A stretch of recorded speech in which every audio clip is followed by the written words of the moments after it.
राधे राधे, जय श्री कृष्ण। आप सभी को मेरे इस यूट्यूब चैनल पर हार्दिक स्वागत है, अभिनंदन है। प्यारे बच्चों, आज मैं फैब्रिक कंस्ट्रक्शन पर कुछ प्रश्नों को पूछ रही हूँ। पढ़ाया हुआ है, मैंने डिटेल से पढ़ाई है, तो आज मैं फैब्रिक कंस्ट्रक्शन पर ही आपको प्रश्नों को पूछूंगी। सबसे पहला प्रश्न क्या है? निम्न में से कौन बिना रेशा का वस्त्र निर्माण करने का एक उदाहरण है? बिना रेशे का वस्त्र निर्माण करने का निम्नांकित में से कौन एक उदाहरण है? पहला कागज, दूसरा प्लास्टिक फिल्म शीट, तीसरा है टापा क्लॉथ जिसको बोलते हैं, और चौथा उपरोक्त सभी। सही उत्तर क्या है बताओ? निम्न में से कौन बिना रेशा का वस्त्र निर्माण का एक उदाहरण है? पहला कागज, दूसरा प्लास्टिक फिल्म, तीसरा टापा क्लॉथ और चौथा उपरोक्त सभी। आंसर क्या है?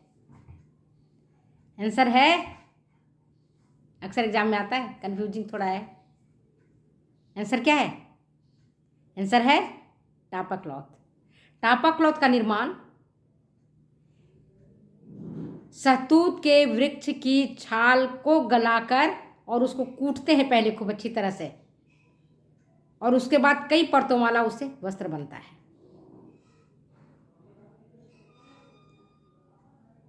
समझ गए? तो सही उत्तर क्या है अपना? टापा क्लॉथ है। नेक्स्ट क्वेश्चन है, निम्न में से कौन रेशों का उपयोग करके वस्त्र निर्माण का उदाहरण नहीं है? निम्न में से कौन रेशों का उपयोग करके वस्त्र निर्माण का उदाहरण नहीं है? बताओ।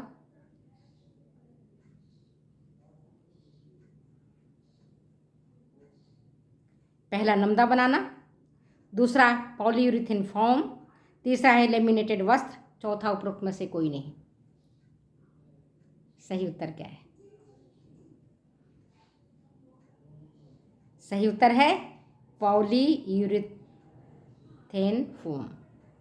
पॉलीयूरेथेन फोम जो है वह रेशों का उपयोग करके नहीं बनता है। रेशों का उपयोग करके बनता है नमदा, ठीक है। सुई द्वारा पंच करके जालनुमा वस्त्र बनता है, विशेष प्रकार की सुई होती है। यांत्रिक ब्रांडेड पदार्थ होता है और लेमिनेटेड वस्त्र बनाए जाते हैं। लेकिन पॉलीयूरेथेन फोम जो है वह रेशों का उपयोग करके, है ना, वस्त्र निर्माण का एक उदाहरण नहीं है। बाकी नमदा बनता आपको छोटे छोटे जो वेस्ट ऊल रहते हैं, उन ऊल को एक साथ एक निश्चित टेम्परेचर पर एक मॉइस्चर दे करके प्रेस करके नमदा बनाते हैं, और नमदा का कंबल बनता है। नमदा का आजकल जैकेट भी बनने लगे हैं, चादर बनता है, तो जिसको हम कहते हैं फेल्टिंग, तो फेल्टिंग करके बनाया जाता है। नेक्स्ट क्वेश्चन है, बाउंडेड वस्त्र बनाने में सर्वाधिक उपयोग किसका किया जाता है? बाउंडेड वस्त्र बनाने में सर्वाधिक उपयोग किसका किया जाता है? रेयन का, एस्बेस्टस का, रेशम का या ऊन का? सही उत्तर क्या है? बाउंडेड वस्त्र बनाने में सर्वाधिक उपयोग किसका किया जाता है? रेयन का, एस्बेस्टस का, रेशम का या ऊन का? बाउंडेड वस्त्र बनाने में उपयोग किया जाता है रेयन का। इसके लिए सबसे पहले क्या करते हैं? रेशों की धुनाई करते हैं, फिर इसके बाद कंघी करते हैं, इसके बाद रेशों को 90 डिग्री एंगल पर रखकर चिपकाने वाले पदार्थ को स्प्रे करते हैं, फिर निश्चित ताप और दबाव डालते हैं जिससे रेशे आपस में चिपक जाते हैं, और ऐसे रेशों से बने वस्त्र को बॉन्डेड वस्त्र कहा जाता है। समझ गए? ऐसे रेशों से, इस प्रक्रिया से जो वस्त्र बनता है उसको हम बॉन्डेड वस्त्र कहते हैं। नेक्स्ट क्वेश्चन आपके बीच में है, मौली वाट विधि से किस तरह का वस्त्र तैयार किया जाता है? मौली वाट विधि से किस तरह का वस्त्र तैयार किया जाता है?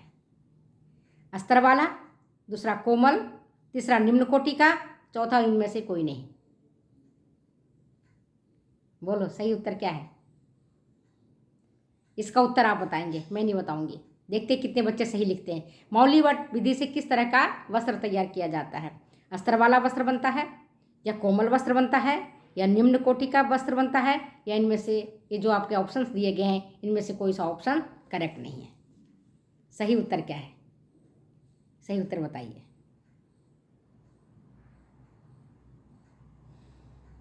नेक्स्ट क्वेश्चन आपके बीच में है, निम्न में से कौन लैमिनेटेड वस्त्र निर्माण की विधियां हैं? निम्न में से कौन लैमिनेटेड वस्त्र निर्माण की विधियां हैं? पहला क्विल्ट विधि, दूसरा वस्त्र को फोम से चिपकाकर, तीसरा उपरोक्त दोनों ही, चौथा इनमें से कोई नहीं। सही उत्तर कौन सा है बताइए? सही उत्तर है उपरोक्त दोनों ही। क्विल्ट विधि से और वस्त्र को फोम से चिपका करके जो वस्त्र बनते हैं उसको हम कहते हैं लैमिनेटेड वस्त्र, है ना।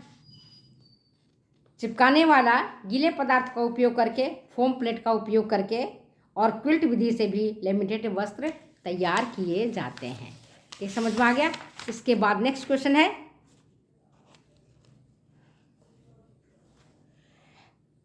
इंपॉर्टेंट क्वेश्चन है, देखते हैं कितना बच्चा इसको सही जवाब दे पाता है। सब जानते हैं आप लोग। शर्ट के कॉलर को सख्त बनाने के लिए दो वस्त्रों के बीच आप देखते हो, शर्ट का जो कॉलर होता है ना, अभी शर्ट में पहनी नहीं हूँ, अभी तो मैं सूट पहनी हूँ, है ना, इस तरह का पहनी हुई हूँ। तो जो शर्ट पहनते हैं तो शर्ट का देखो दोनों कोने पर या बीच में भी उसको बहुत कठोर बनाया जाता है ना, सख्त बनाया जाता है। तो उनके दो वस्त्रों के बीच प्लास्टिक फ्यूज किया जाता है, जो किसका उदाहरण है? ये उदाहरण किसका है बताओ? लेमिनेटेड वस्त्र का, वस्त्र से वस्त्र चिपका करके, तीसरा है नमदा का, चौथा इनमें से कोई नहीं। सही उत्तर क्या है? सही उत्तर है लेमिनेटेड वस्त्र का। समझ गए? जब दो या दो से अधिक वस्त्रों की तह को एक दूसरे से चिपका करके हम तैयार करते हैं तो लेमिनेटेड वस्त्र कहलाता है। नेक्स्ट क्वेश्चन आपके बीच में, पंक्ति के फंदों में अगली पंक्ति के फंदे फंसाकर पंक्ति दर पंक्ति वस्त्र को बढ़ाया जाता है, जिसे हम क्या कहते हैं? इसको हम क्या कहते हैं बताइए? पंक्ति के फंदों में अगली पंक्ति के फंदे फंसाकर पंक्ति दर पंक्ति वस्त्र को बढ़ाया जाता है, जिसको हम क्या कहते हैं? नेटिंग, पहला ऑप्शन, दूसरा वीविंग, तीसरा क्विल्टिंग और चौथा इनमें से कोई नहीं। सही उत्तर क्या है? सही उत्तर है नेटिंग। जब हम बुनाई करते हैं तो पहली लाइन बुनते हैं और फिर उस फंदे में से फंदे को निकालते हैं और फिर इस तरह से बुनाई की प्रक्रिया आगे से आगे बढ़ते जाती है। मैं नेक्स्ट वीडियो में आपको बुनाई वाला दिखाऊंगी, अभी मेरे पास है नहीं, पड़ा हुआ होगा, ढूंढना पड़ेगा मुझे। अभी दिखाती हूँ मैं आपको, 1 मिनट रुक जाओ। देखो ये है अपनी स्वेटर की बुनाई, आराम से देखो तुम ध्यान से। ये पंक्ति है ना, ये वाला पोर्शन आपको दिख रहा है, ये सीधा पोर्शन है, प्लेन बुनाई, और ये है आपका उल्टा पर्ल। तो जब पंक्ति दर पंक्ति है ना, अब इसमें हमने ये डाला और इसके बाद हमने इसको बुना ऐसे, ठीक है, बुनते चले गए हम। ये देखो बुनते हम चले गए, देख रही हो, बुनते हुए चले गए। तो जब बुनते हुए हम आगे बढ़ते हैं इसी तरह से, तो इस तरह से देखती हूँ कि पहले यहाँ था, शुरू में यहाँ से हमने शुरू करी थी बॉर्डर से, और धीरे धीरे पंक्ति दर पंक्ति बढ़ते बढ़ते इसकी लंबाई इतनी ज़्यादा हो गई। तो इसको हम कहते हैं नेटिंग। क्या कहते हैं हम इसको? नेटिंग कहते हैं। तो पंक्ति के फंदों में अगली पंक्ति के फंदे फंसाकर पंक्ति दर पंक्ति वस्त्र को बनाने की विधि और को हम क्या कहते हैं? नेटिंग। समझ गए? वीविंग क्या होता है? जब रेशा को ताने के रेशा को बाने के रेशा के साथ हाथकरघा मशीन के द्वारा या यांत्रिक मशीन के द्वारा जब उसको हम बुनते हैं तब उसको कहलाता है वीविंग। क्विल्टिंग क्या आपको पता है, कहने की जरूरत नहीं है। तो निटिंग नहीं है, निटिंग और वीविंग में ही आपका कन्फ्यूजन था, जिसको हम कहते हैं निटिंग।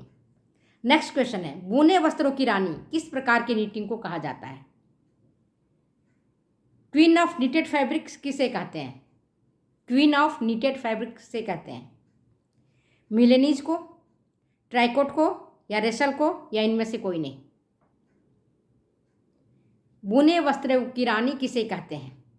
मिलेनीज को, ट्राइकोट को, रेशल को, या इनमें से कोई नहीं।